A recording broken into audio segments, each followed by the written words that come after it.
Salam fam, happy Ramadan, hope you're doing fantastic. Let's continue our debunking of this propaganda book, which should be treated as a fantasy novel and not anything of theological or philosophical, anthropological or archaeological or historic, anything at all, okay?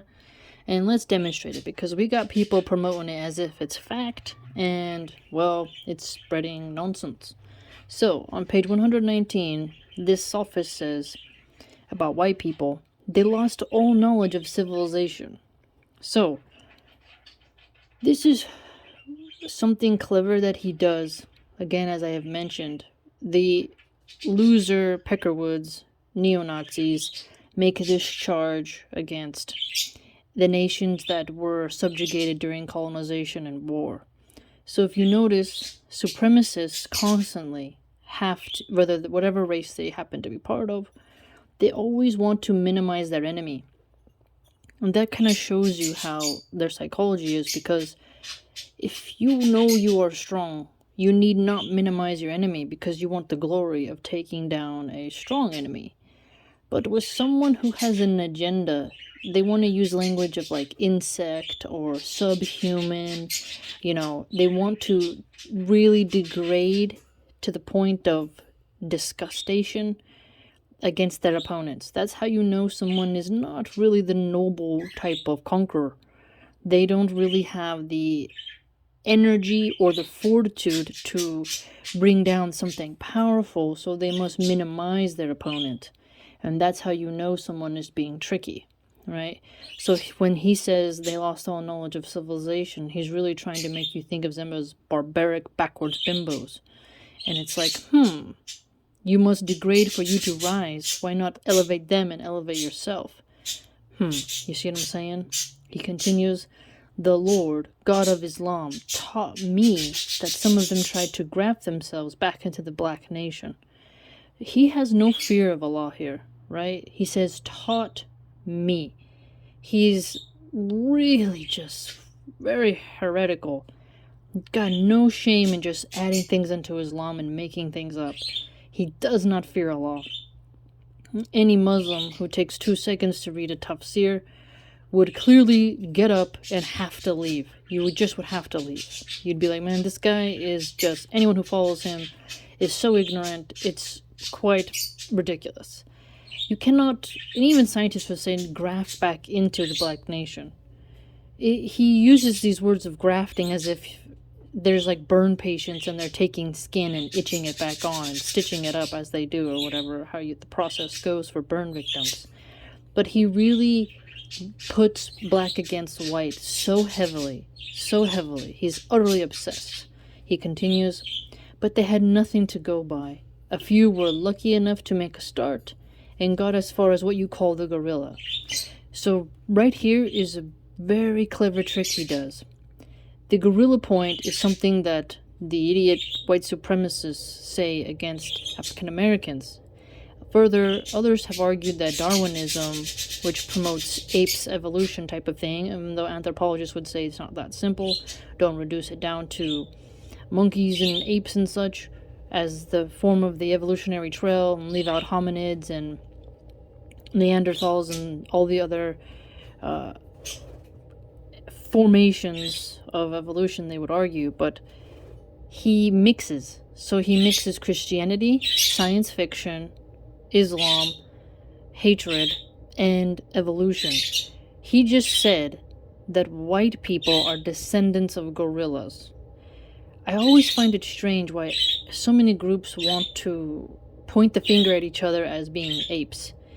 And remember, in Islam, there was a group, and the Quran says, oh, be apes despised.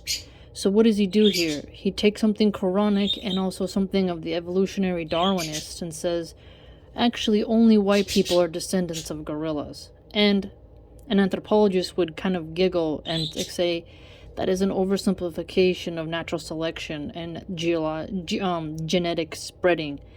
It's not as simple as that. But so he does mixing of 3 things, because you cannot believe in Islam and then say that a specific race are descendants of monkeys and gorillas, apes, or anything like that. I mean, any bipedal type of entity. It just doesn't work theologically. You're being inconsistent. So, I mean, already that's a big clue for people to kind of laugh in the face of anyone who believes this poorly written book this guy should have just wrote novels, to be honest. He shouldn't have tried to create his own religion or political movement. He should have just wrote science fiction, to be honest. He wouldn't even be that great at it, really, but he makes so many fallacies and inconsistencies that it's like, I'm really surprised none of his followers had brain cells enough to point it out to him. Maybe they were afraid. In fact, all of the monkey family are from this 2,000-year history of the white race in Europe. I mean, he has called them subhuman. He has called them being part of the monkey family. He's called them white devils. So anyone today who claims to be a follower of this man, you cannot say that they're not racist, because clearly this is worse than racism.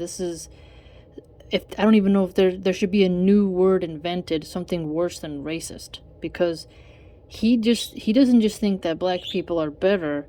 He says you cannot intermarry, you cannot even have friendships, you cannot trust white people, they're a race of devils, he says. And now he's saying they're the ones of the monkey family. I mean, remember he also said that white people were in the caves of West Asia and they were exiled and they became savages and they didn't have literature or guidance. He has done so much in his book to really evoke deep hatred, to tear apart mixed race families, to squash all love between races. I mean, he is not creating peace.